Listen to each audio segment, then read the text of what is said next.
on the Salem Podcast Network. Dinesh D'Souza. This is a game in which the conclusion comes first, and then you look for data, and then if the data is, quote, disappointing, you start fiddling with the data. You can often claim that the data says something that it doesn't really say. Why? Because the ordinary person never checks. Seth Holhouse. We have these agencies, FBI, CIA.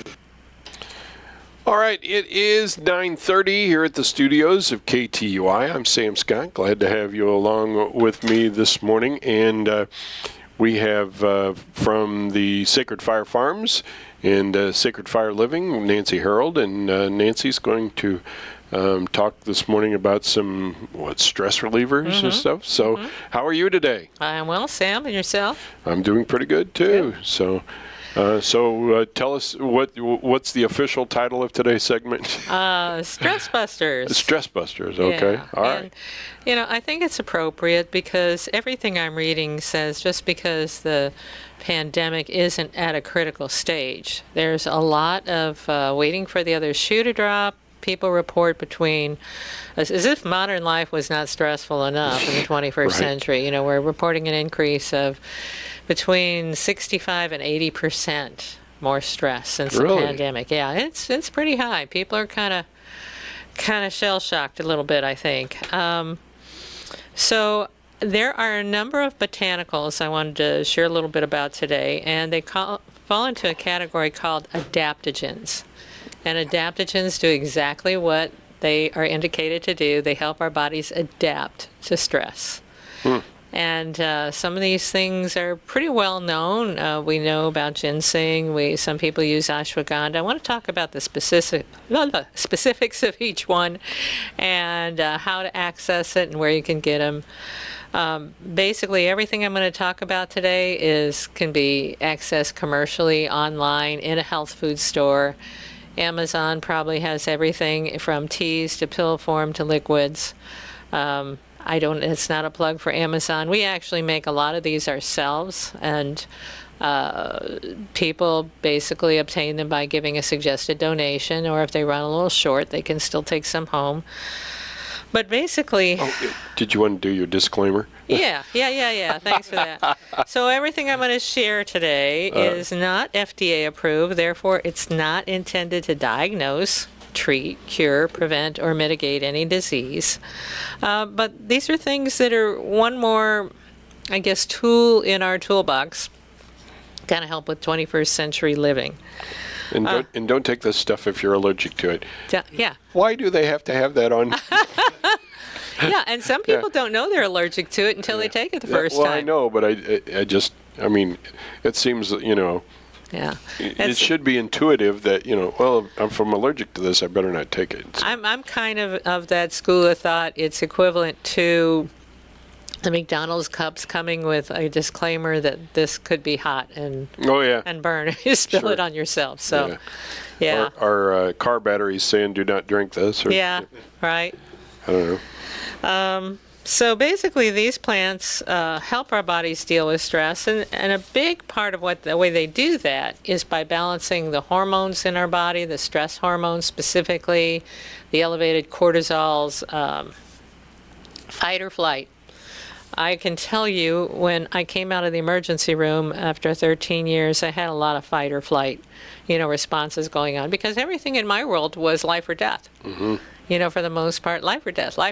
And that kind of colors your perspective. I will say, it was awareness I had, and as I began to do some exploration, these adaptogens were very helpful with that response. Some of us come from very challenging career fields, EMS, police officers, veterans from wars. And I think those especially adaptogens can really do a lot of good with regards to that. We rely on pharmaceuticals to take care of a lot of that stuff, but the truth of the matter is this can be much easier, I feel. That's my opinion. So basically, they're kind of finding these kind of gain popularity in the 40s. The idea of using plant substances for health purposes has existed. And India, in their Ayurvedic traditions, have used it a lot. A lot of these plants actually are native to India. They've been used heavily in other forms of medicine, traditional Chinese medicine, certainly Western herbalism. So there's kind of three things that identify adaptogens. Number one, they have to be non-toxic at normal doses. They should help your body cope with stress. And they should help your body return to some sort of balance or homeostasis. That's the technical term for it.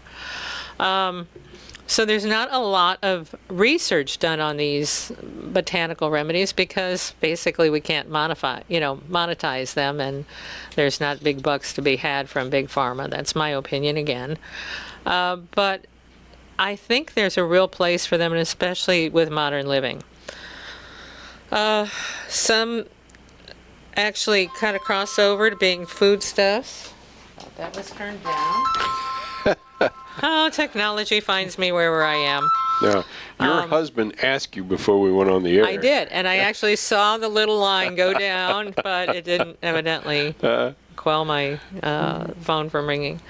So we have stress daily in our lives, and like I said, a lot of it is pre-programmed to do that fight or flight thing, back to the days when we were running from saber-toothed tigers, and we don't have to do that much anymore. And so, but there are other stressors, health concerns. The media, I think, unfortunately, contributes to it somewhat. No offense, Sam, I know. Present company excluded. Yeah, well. I just kind of wanted to go through a number of adaptogens and their benefits. And many of these, like I said, they're not uncommon, they're not unheard of. Ginseng has gained popularity in recent years. There's actually a American ginseng and an Asian ginseng. Asian is known as Panax ginseng, and American ginseng is Panax quinquefolius. Say that 3 times fast. No. Quinquefolius. Ginseng is primarily sought after because it seems to improve stamina among its users. Mm-hmm. It can also help boost the immune system. Now, there's a cautionary tale that if you're predisposed to high blood pressure, it might affect that, or it might, because it is stamina producing, might increase your heart rate. Funny thing is, we grow American ginseng, and mine is very slow growing. I think it takes 10 years before you can use it. Wow. Yeah.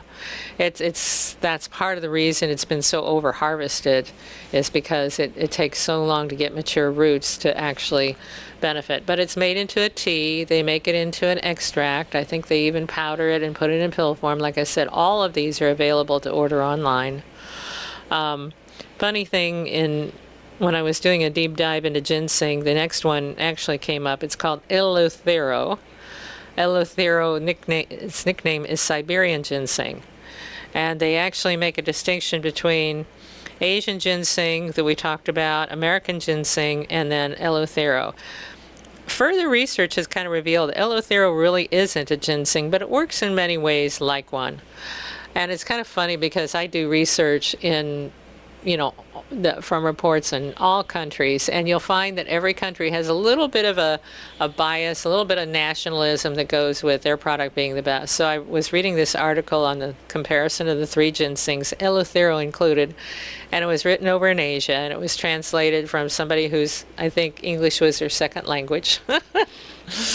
But it says basically, the Asian ginseng was the very best and the most broad use spectrum. But sometimes you had conditions that were so blown up, you had to go with a milder form. And then you could use American ginseng because that wasn't quite as good.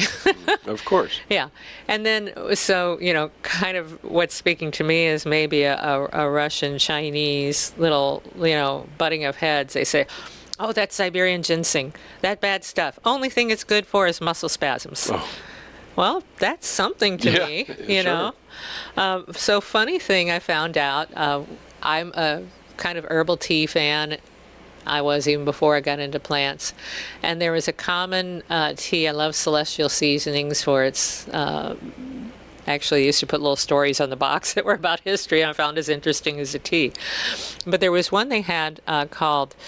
and the name eludes me now. It was a stress buster tea. actually. And the main ingredient, believe it or not, was Eleuthero, or that Siberian ginseng. And it would help with sleep. It would help with kind of letting that daily tension unwind. You know, the neck stiffness maybe over a computer. Some say the Eleuthero can give you a little bit of energy at the same time helping you sleep. Those things seem like they're just antithetical. I don't know how you get energy and sleep at the same time, but they say it helps. Their cautionary tale includes a little bit of drowsiness. Some people it does make drowsy. Some people it increases the anxiety and irritability. And you know, everything, anyone can respond to anything at any time. I'm always famous for the recall I had from my ER days where, you know, we found 1% of the population allergic to Benadryl. Yeah. And that's the stuff that they give for allergies. For so allergies, right. Go figure. You know, everything comes with, you know, low and slow is kind of the ideal if you want to start something new, especially if you're on medication. Good idea to check with your doctor. Odds are he's not going to know a lot about this, or he'll say, you know, I don't have any evidence for that, mainly because he has to stay in a real defined model of evidence-based medical research, evidence-based medicine. That's our current medical model. So if there's not a lot of traditional studies done at, you know, you're not going to find a lot of providers unless you go to an integrative medicine specialist or a holistic provider. Another one on the hit parade is something called Schisandra, and it's grows over in Asia. I've not tried this one. A lot of people claim it really helps them. It's supposed to have a positive effect on liver conditions, and that's kind of funny to me because as I look through a lot of these adaptogens, many of them have specialties. Ashwagandha is one that we'll be talking about very soon here, and I'll go into some of the benefits. But they have like a benefit. They target, and in my opinion, what I'm gleaning from this is they'll target an organ system maybe that needs a little more support, a little more, and this might be a distinguishing factor. So if you have liver issues, you know, Schisandra might be the easier one. If you're predisposed to muscle spasms, Eleuthero might be your go-to. If you need a little more energy, need the cells to generate a little more ATP, then ginseng might be your go-to. But so many of these have kind of one claim to fame that jumps out at me anyway, as far as how you might distinguish using one over the other. My personal opinion is you don't need to do them all. Find one or two things that work for you and focus on that. I do use ashwagandha, and I really, really like it. It comes from the root of an evergreen shrub found in parts of Africa and Asia. And here's a fun thing. It actually loves Missouri soil. So I grow my own ashwagandha. It's known for having some very calming properties instead of being stimulating. Ashwagandha is in particular helpful against those cortisol levels, that fight or flight. And I can tell that I think over the years it has kind of filed some of that off. Of course, being out of the ER helps too.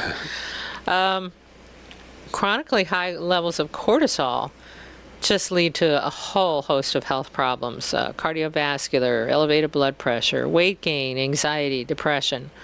So ashwagandha is beneficial, and I'd read more than one study that actually says, and here's the organ system that I think really helps, is the kidneys.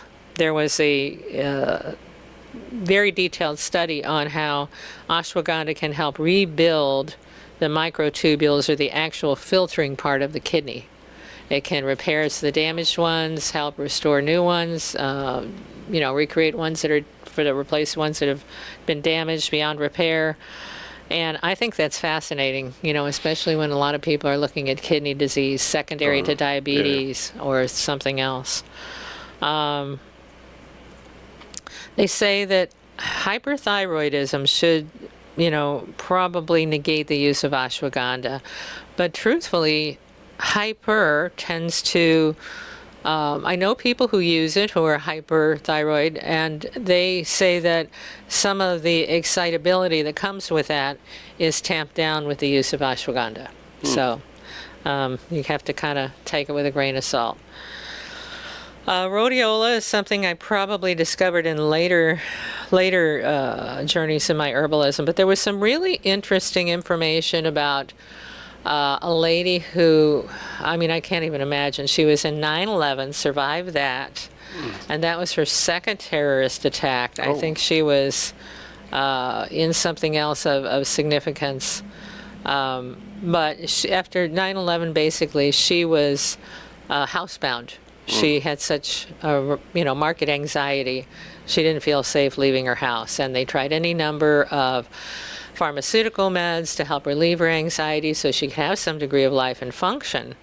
And the only thing that tended to relieve it, and it had a significant impact, I mean, enough where she pretty much reclaimed her life, was the rhodiola. It's oddly enough rated as a stimulant, and it's used to reduce mild anxiety. In this case, it was extremely profound for her.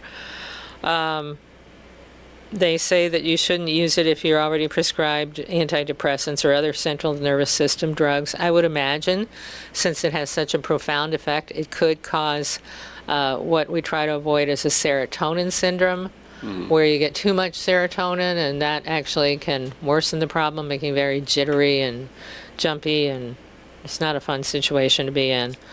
But rhodiola is actually, again, available in all forms, capsulated, liquid. We actually order the root and make our own. So, yeah, it's very interesting. But can you make tea out of it? I have not made tea out of the root. I would probably order what we order that we make the extract from is actually comes in chunks. Oh.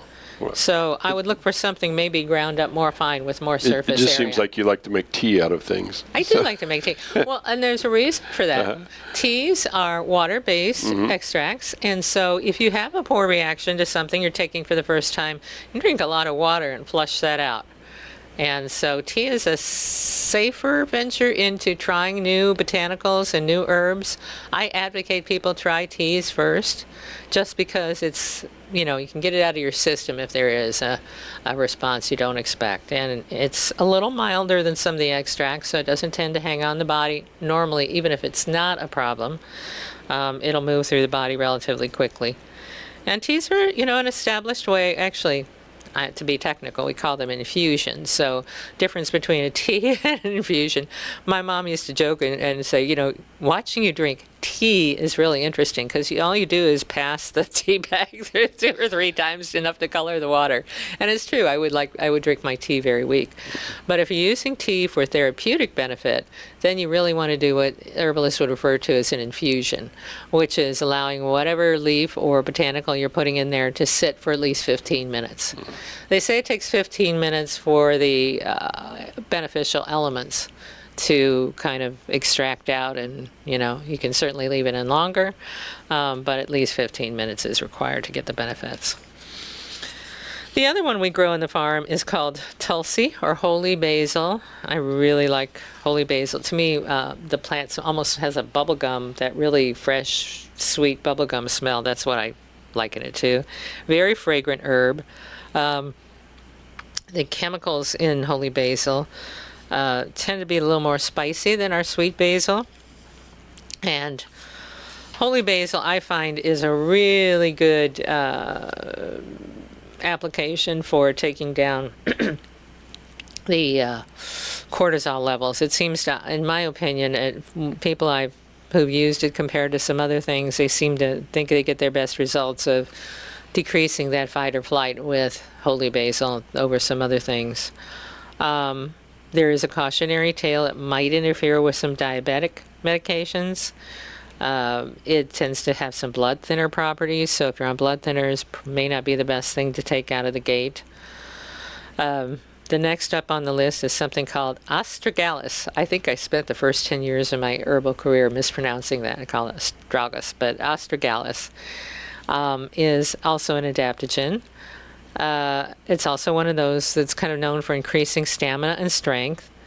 But conversely, for some people, it includes some fatigue, headache, and low blood pressure. They say that astragalus can interfere with drugs that suppress the immune system.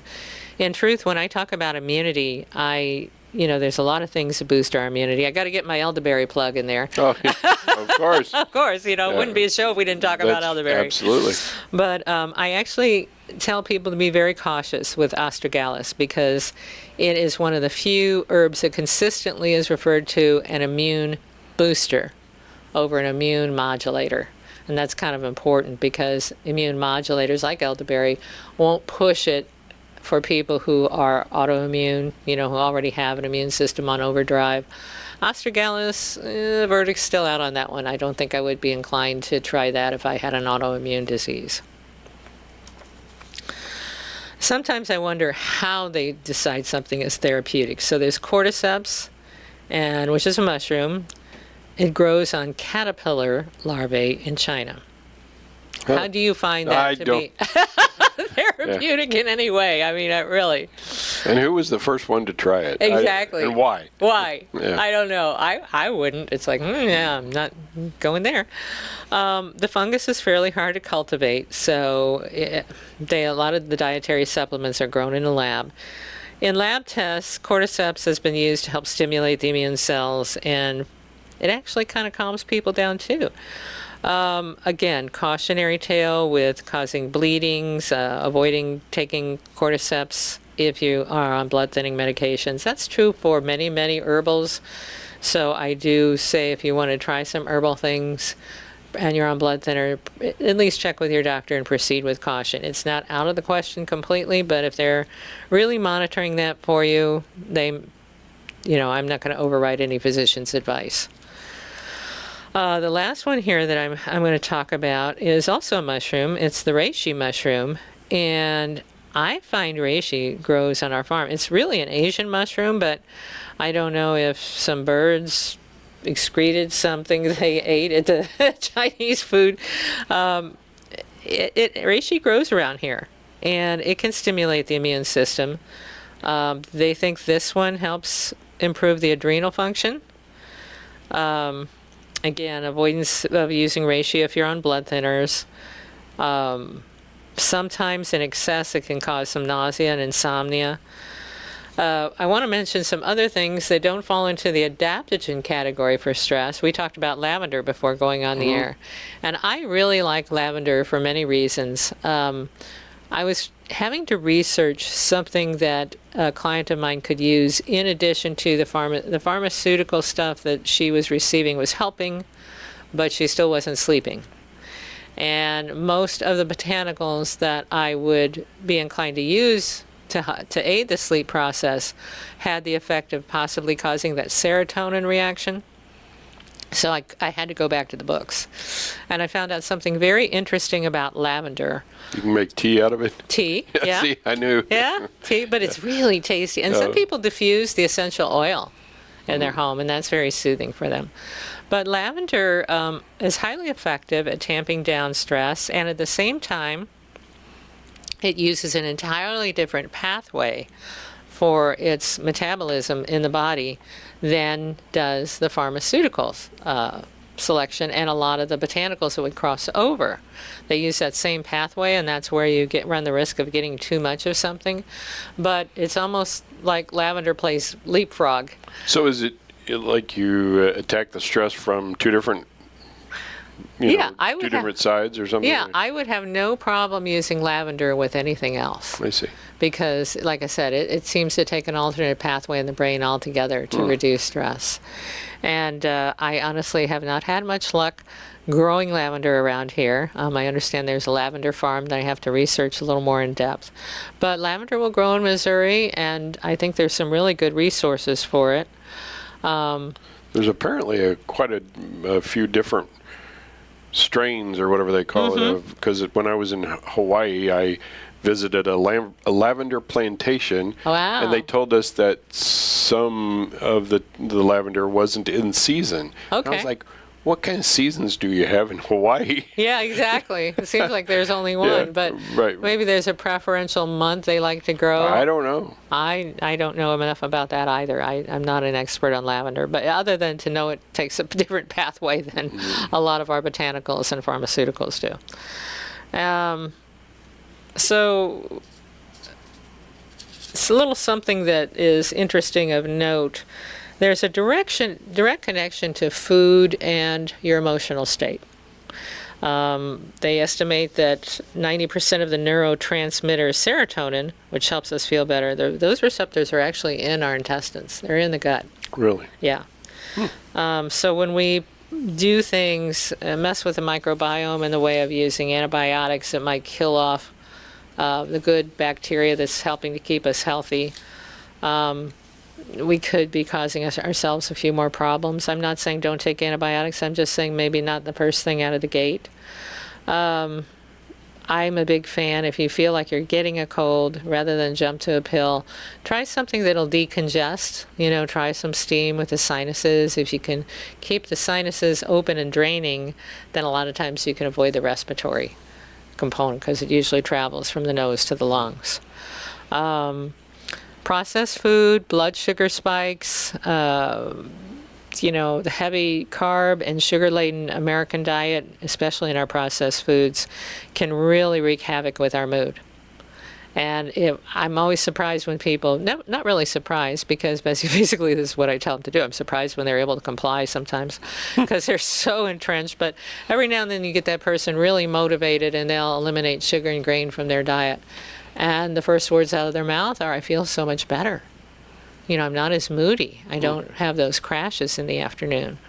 And I can tell you, as someone who's pretty sensitive to sugar, it's kind of my case. I try to avoid the sugar boluses. Not that we're ever going to be, say we can't have that bite of chocolate cake, but keep it in perspective, Keep it as a rare treat and not an everyday occurrence. So they advise to limit some of the stress, that we cut back on our sugary sweets, our sugary drinks, other processed meats that contain especially sugar and high sodium. They kind of recommend that you go to more of a Mediterranean diet, which is a lot of, clean meats and vegetables. Of course, the caveat goes, check with your doctor to make sure these things are good for you. So just mention some things we have coming up on the farm. We're going to be hosting another plant walk. The last one was real successful, but a bunch of people couldn't make it because we had it on a Saturday instead of our usual Sunday. Most of our events we try to do on a Sunday, but this one had a conflict. So we're going to be going out in the woods on the farm, looking at the property where we have American ginseng reestablished. We have other rare plants that are on the endangered species list, so things like black cohosh and bloodroot are growing there naturally on the farm now, and we can point those out. So you get an idea what that looks like. We're going to talk about best practices for gathering, wildcrafting these, how to have it sustainable so you can do it for the next generation. I'm also going to be a speaker out at the Collective Reset in St. Clair. It's kind of an uplifting kind of music, art, and inspirational talk for folks, kind of wanting to change the world in a good way. I always think back to I was too young for Woodstock, but I really wanted to, be a part of that. I was born about 10 years too late, but anyway, with all the rain and mud, I probably wouldn't have stayed anyway. The other thing, we have our ongoing elementary herbalist, which is our 5-week class, and we're pretty sure, we were normally doing those through the week, but I'm pretty sure we're going to have at least one session that starts on a Saturday, since I've had a lot of Saturday requests. I try to cater to what people want and what they need. If you want to come out, stay on the farm a few days and get some classes, we have our Lodge and Learn program. You just have to tell me what dates you're interested in. And we have special rates for lodging. It's $55 double occupancy, where our normal price is $110. So it's just an opportunity for people to come and learn. And I personally believe that we have more of a need for botanicals at this time. I just heard so much about some medicines not being available. Yeah, things like antibiotics, amoxicillin, and like I said, it's not my first go-to out of the gate, but if that's the case, there are herbs that are very, very antimicrobial, and knowing what those are and how to, use them safely is a big piece, I think, of what we're looking at to take direction of our own health care. All right, we're about out of time, so tell us how to find you on the internet. Yep. We are sacredfireliving.com, and we also have a Facebook page, just Sacred Fire Farms, and you can communicate either way through there. And love to hear from you. All right, and how do you actually get to your farm? Oh, we are 15 miles outside of Bourbon proper. It's straight out into W, and it's about, after you turn onto W on the right, you can only go that one way. It's 2.8 miles down the road. Yeah, he's nodding yes. Yeah, okay. All right, Nancy, we'll talk to you again next month then. Actually, I'm going to probably take a little hiatus, only because our elementary herbalist is going to next session start on Tuesday. Okay, so well, that's fine. I might take a little break. All right. It's 10 o'clock. We are AM 1560 KTUI Sullivan. News. I'm Ryan Daniels. There are reports of a possible 6-week ceasefire deal in the making for Israel and Hamas in Gaza. However, U.S. officials say Hamas has